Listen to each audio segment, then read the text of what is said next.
First, let's get to the D final, heat number 1 in the gentlemen's 500-yard freestyle.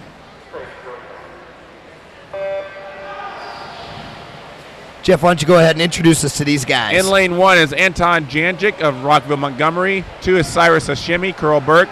3, Michael Lennon, Long Island. 4, Andrew Kilkenny, Parkway. 5, Liam Egan, Bay and Ocean. 6, Curtis Ratcliffe, Curl Burke. 7, James Powell, Rockville, Montgomery. And 8, Shane Coltharp of Northern Kentucky. And the reason I kind of was a little slow in introducing these names, I was looking at lane 6 when he started. Curtis Ratcliffe looked like he wobbled a little bit on the start and wasn't sure if the starter was going to hold them or give a little signal that he was going to be declared a false start. I didn't see any hands go up, so everything's clean so far. In the officials' eyes, that's the way it goes, you know. No blood, no foul. Cyrus Hashimi in lane number 2, leading him out, 51-33 for the 15-year-old from Curl Burke. And I remember Cyrus had a great swim this morning. He dropped about 5 or 6 seconds off his best time. He's already resorting to that cheater breath that you so aptly called it last night, doing the left-right breath right before the turn. Those tenths of seconds add up. There it is. Saw a couple girls in the prelims this morning doing that coming off of the turn as well. Okay, I was trying to remember this with Ted this morning in prelims. The University of Washington miler last year at NC2As, who finished 6th. I think he was the top 5 or 6, and I can't remember his name, but he would breathe left-right into the wall and then left-right out of the wall, every single wall.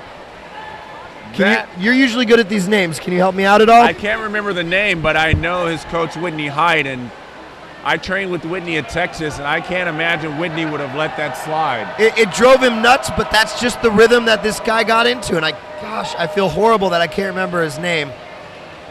And Whitney I was standing right next to Whitney while I was watching it, and he's like, yep, drives me crazy, but that's the way he does it. I think it's one of those things that a coach, you just get in their face and say, look, you could have gotten, if he got 6, you could say you could have gotten 3rd with a better turn.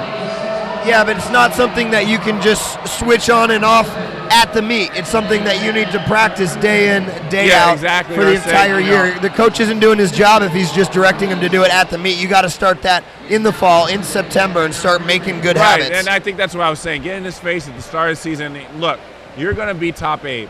Let's get you top 3 working on your turns. Still out in front, Cyrus Hashimi, 2:42.03 is his 300 split. The rest of the field trying to reel him in, led by Liam Egan in lane number 5.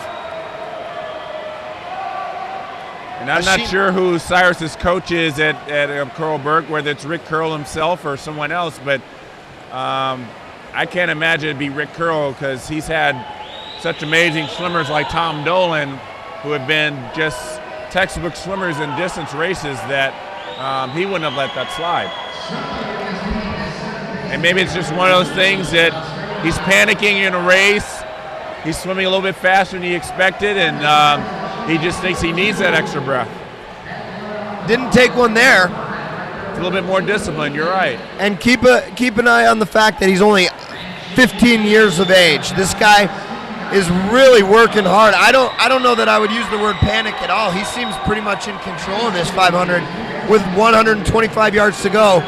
Lane number 5, Liam Egan, would maybe argue differently as he's trying to reel in Cyrus Hashimi. And you know, I was watching Cyrus this morning.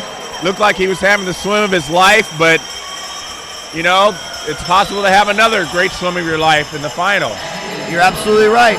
It's an excited young 500 freestyler, and he's really doing it with that tempo. It's just an aggressive motor that he's been working from the very start. Now kicking in those legs. Lane 8 coming up to challenge for second place. That is Shane Coltharp, but it's going to be the winner in lane number 2. Cyrus Hashimi led it from the start. 4:33.36, another 3-second drop for Hashimi.